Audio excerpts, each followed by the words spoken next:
In this video, I'm using my 3-player Musket Battles system. If you already know how this works, feel free to advance to this point where the action begins. 3-player Musket Battles is intended for a referee and 2 players. The referee needs to own a copy of the game, but the players only need to have copies of the map that are downloadable from the Command Post Games website, and there's a link in the description. This is essentially a double-blind system focusing on commanding your forces in battle. At the beginning of each turn, the players will receive reports from the ref playing the commanders in the field, and then they write new orders for the turn. The orders are drawn on the map as per the Musket Battles 4.0 rules. Then they take a picture of the orders, and these are sent via text or email to the ref. When the ref has received both sets of orders, he tries to follow them, plays through the turn, and then prepares a brief report for each player. He sends those reports to the players, and then the next turn begins. Now the reports are brief, including battle results and any new intel, and his reports are in a narrative voice. They're not in game terms. Let's play.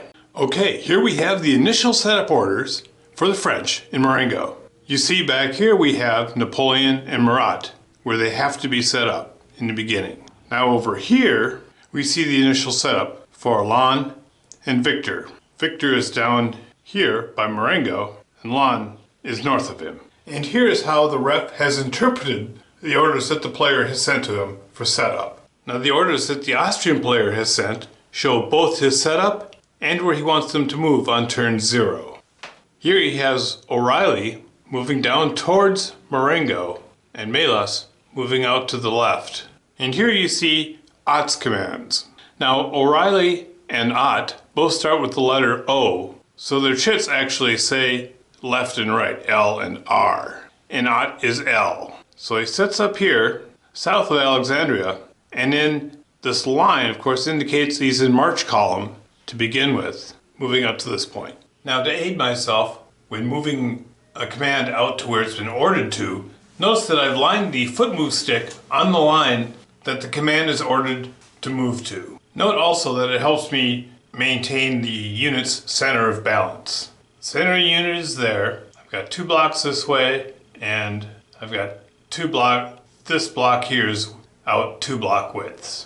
Everyone else has to be behind that line. And this is how the map looks after turn 0. Now we go to turn 1. Now I inform the French commander that there's an Austrian column moving along the major road to the south, as well as the main Austrian force coming out of Alexandria. And there are cavalry units on the left and the right, with infantry in the center. I send nothing in particular to the Austrian commander because he sees nothing new, and there's no combat to report at this point. So what will the orders be? Now on the orders sheet, the French player measures out a full move for Napoleon's troops. Oh, okay, in my bad handwriting, there's Napoleon, where he is moved. I want him to move.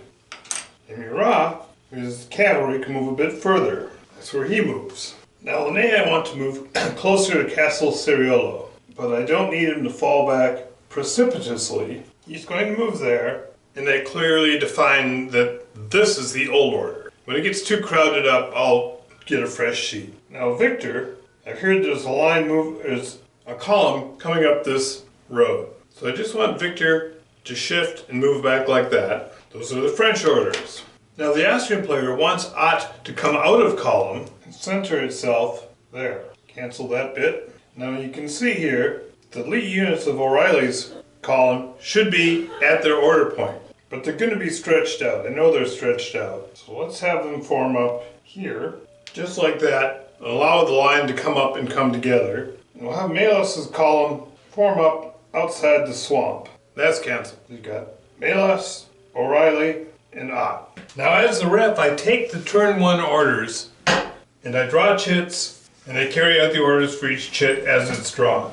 Now if you look at the whole battle at this point, even at the end of turn 1, it's already slightly different than it would look if you were actually playing with the map in front of you as a player. But remember, all the players have is their orders maps and reports that the ref sends to them. I inform the French player that there's a large Austrian cavalry force at the north end of the Austrian line. Lann reports that that large Austrian body is moving in front of him and directly towards him. Victor sends no new reports, other than the Austrians are still moving towards him. And he has reached his new position. With that information in hand, Napoleon orders him to fall back south of Castel Siriolo and anchor his line there. So I have the center of the line here. He's already anchored there. He'll probably be stretched out about that far. Not wanting to have his line broken apart, he has Victor move back just a bit. Murat he sends north of Castel Siriolo to meet the Austrian cavalry. He continues to move Napoleon forward. Now the Austrian player wants Melas to capture Castel Siriolo. He orders O'Reilly to capture Marengo, and Ott should capture Spinetta. The players send their orders to the referee. The referee looks at the orders and plays out the orders. Now in turn 3, I let the French player know that Spinetta and Marengo have been occupied by the Austrians and that they're forming up to assault the French right. Still very worried about the cavalry on the Austrian left. I tell the Austrian player that the French are occupying and forming a line between Castel Siriolo to the north and Lago Fama in the south. Now Napoleon is going to fall back some, but he wants to order Murat to attack the Austrian left and break up the line's advance. And he has Lannes and Victor fall back to the hill. That's an L, that's a V. So he's got Murat going here, Lannes and Victor on the ridge of the hill, and Napoleon is going to be right between them with his artillery. Now to illustrate something, I'm going to leave it like it is, but notice how close I have Napoleon to Lannes. The problem with that is even if I extend Lannes all the way to Napoleon, on this flank I can only bring him that, this might be 1 unit, maybe 2, but then 1 or 2 from this point is all that I can go this way. I was originally thinking I could go extend it a little further. But when the referee receives the orders, that's what he's going to look at. Now Melas' orders don't change. He is to capture Castel Siriolo, right here. O'Reilly and Ott are ordered to keep a straight line with Melas' corps. He can't plan much further than that, although he'd like to bring this flank this way. He doesn't know how held up. He doesn't want to get too far ahead of Melas' got troops. So let's get him even to start with. And now we reach midday, turn 4. The Austrians have advanced almost 2 full moves, but they still haven't tangled with the French army in any serious fashion. They've got 4 more turns to break out. And next turn, Desai arrives. Now the orders map is starting to get kind of gummed up with previous orders. So we're going to draw a fresh order. Now the French orders aren't really going to change much. Lann's going to be there, Napoleon's going to be there, and Victor's going to be here in the south. Now the report from Murat's cavalry charge is that it was successful and he's broken through. But where do I want it to go from here? The rest of the army is on the defensive. Now it's very tempting to order Murat to break through and run through the rear area. That could be a lot of damage. But he's not going to be successful unless it's also matched with the frontal attack by the main army. He'll eventually just get run down and destroyed back there. Napoleon elects to recall the cavalry about right here, and that's where they stay. Now what does Melas do? Now Melas has reports that the cavalry has broken through over here and that his bags are exposed. But also he has the Mortzen Grenadiers in the area too, so they can protect the bags. And he's also running out of time. It's not ideal, but he orders an attack, and unfortunately the ideal attack would be with the Grenadiers, but the Grenadiers are protecting the bags from the cavalry. As well, O'Reilly and Ott are ordered to attack the position. So we'll draw O'Reilly like that, and Ott like that. So with the orders, open quote, written, close quote, they text the pictures to the ref. And now the ref starts drawing chits. So now when we zoom out on the whole battle, we can see that the Austrians have actually done all right. So now I send my reports to the individual players, and we'll see what they do for turn 5. The Austrian player finds out that the French cavalry has pulled back. Remember last time it was up here and they were worried it was going to come through, but it's now pulled back. They're told about a quarter mile. They're also told their attacks have thrown back the French, and they're falling back. The only place they're holding, and it's all by themselves, is their artillery and the Grenadiers in the center of their line. O'Reilly reports it's just north of his position, right here.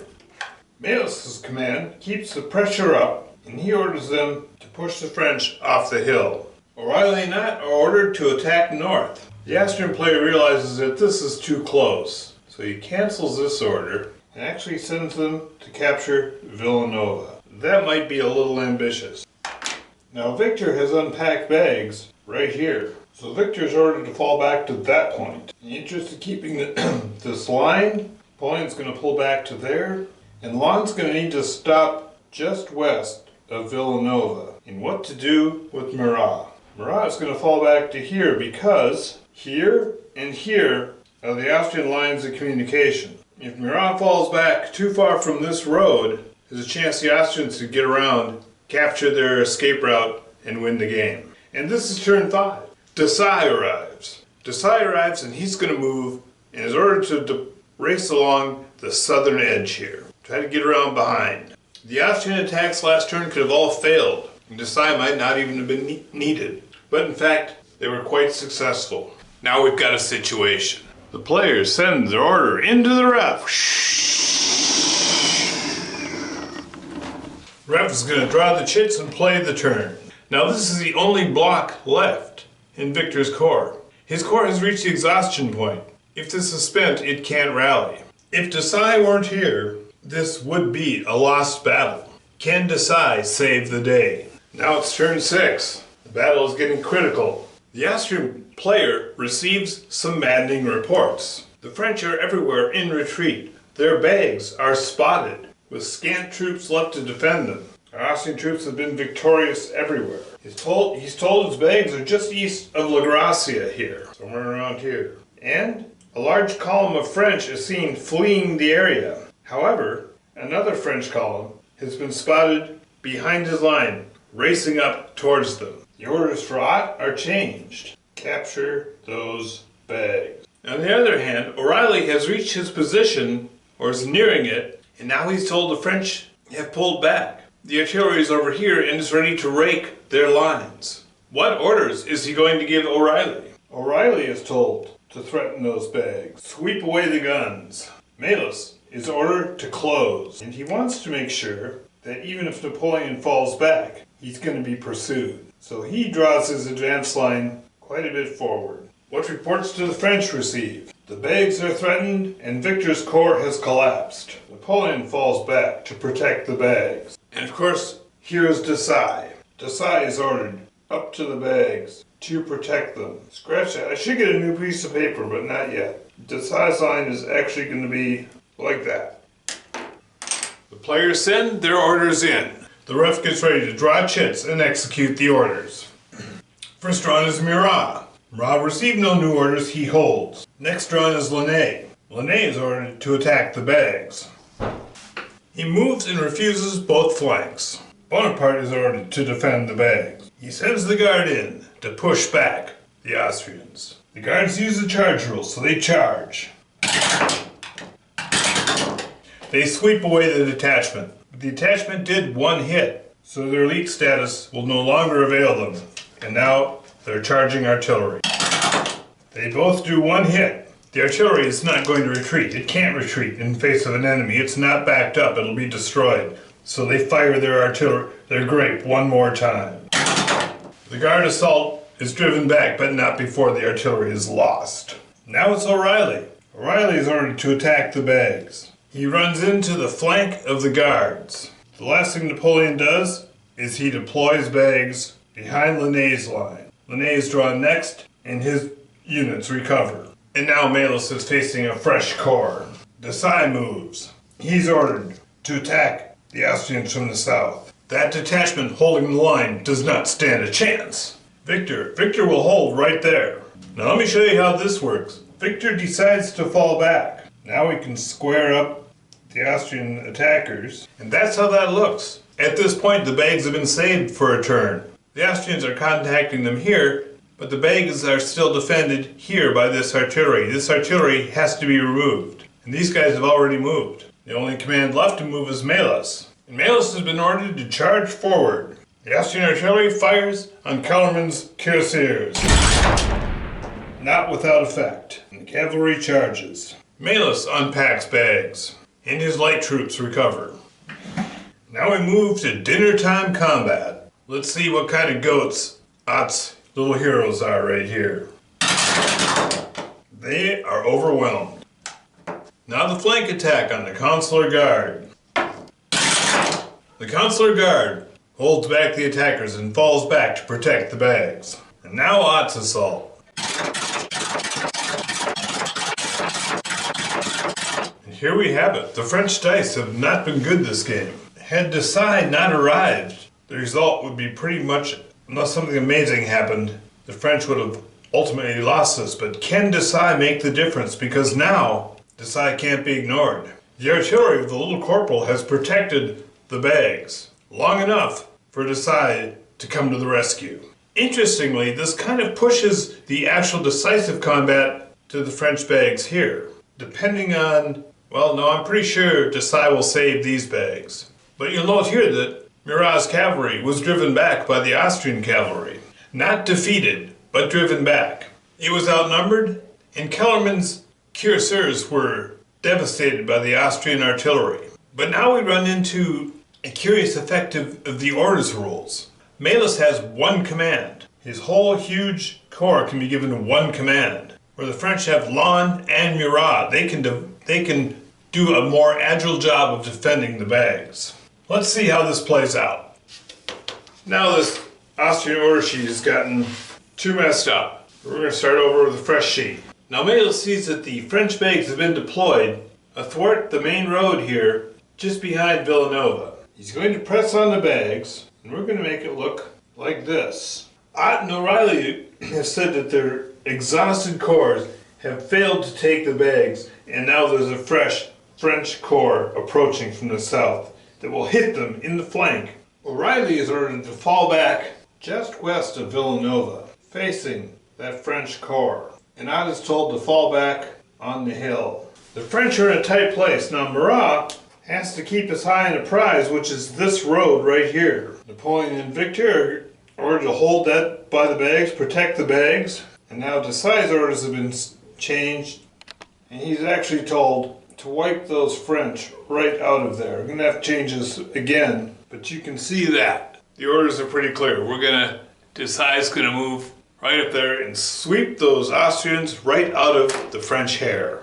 Again, the players send their orders for turn 7, early evening. First drawn is Murat, and Murat's orders haven't actually changed. And the French cavalry has advanced up and past his original limit of advance, so now he can attack. Now Murat's drawn. Interestingly, the last 2 turns Murat was drawn last, and it really helped his attack. This time, when it would be really sweet to get his choice again, he's going first. Well, this artillery is going to open up on the poor horse right here,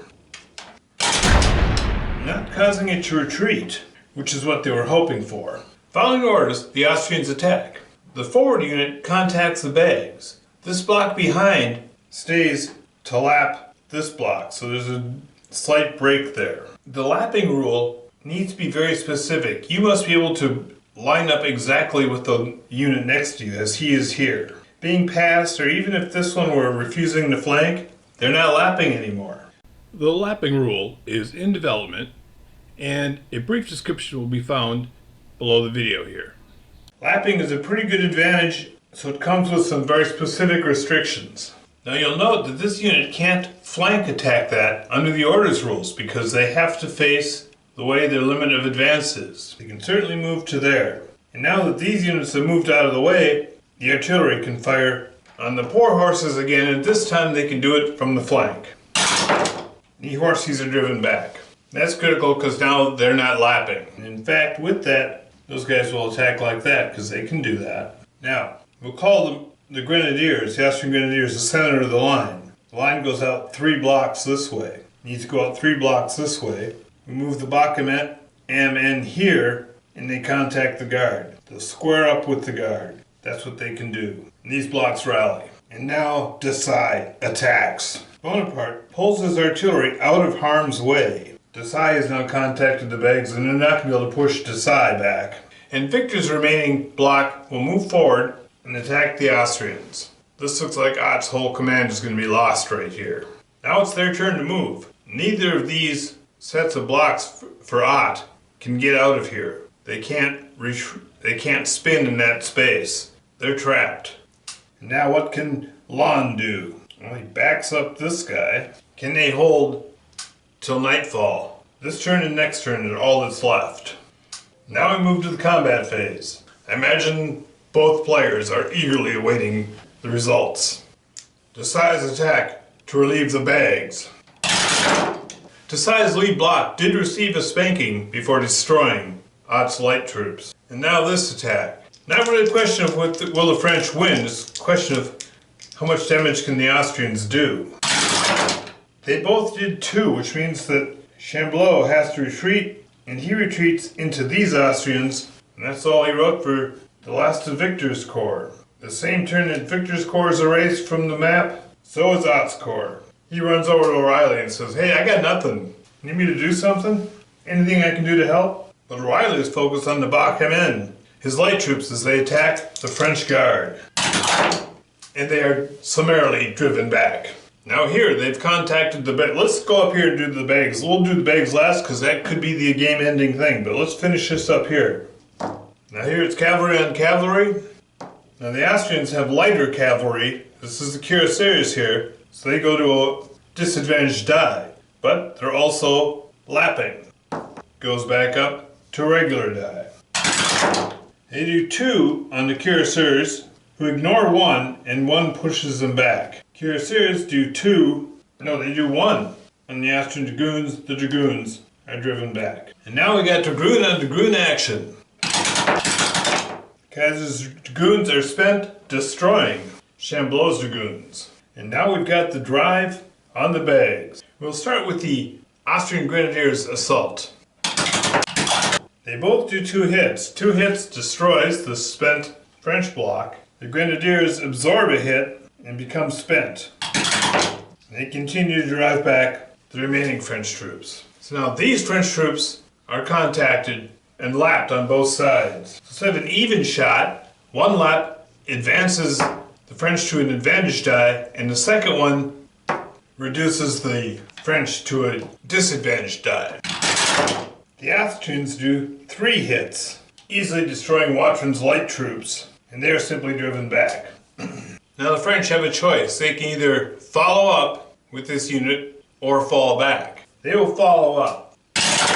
1 and 1. They're forced to retreat, and there it goes. End of turn 7. Austrian victory. The Austrians are contacting the French bags right here. The French cannot defend them. The French army is driven back. Man, that was a really close battle. I send those results to both players. In the privacy of their own homes, the Austrian player is jumping up and down, thrilled to have changed history. The French player gnashes his teeth, but takes some solace in the fact that it's a very tough battle for the French to win, which is why Napoleon was granted himself such laurels when he actually won at Marengo. And of course, not unlike history, the French had lost it already, and Desai was coming in to save the day. But he was a turn late. Normally this is the point where I reach across and say, hey, good game. But guess what? There's no one to reach across to. We're playing a 3-person remote setup, double blind. Now I thought this was really cool. What do you think about this? Would you be interested in playing this way? Let me know in the comments below. Thank you.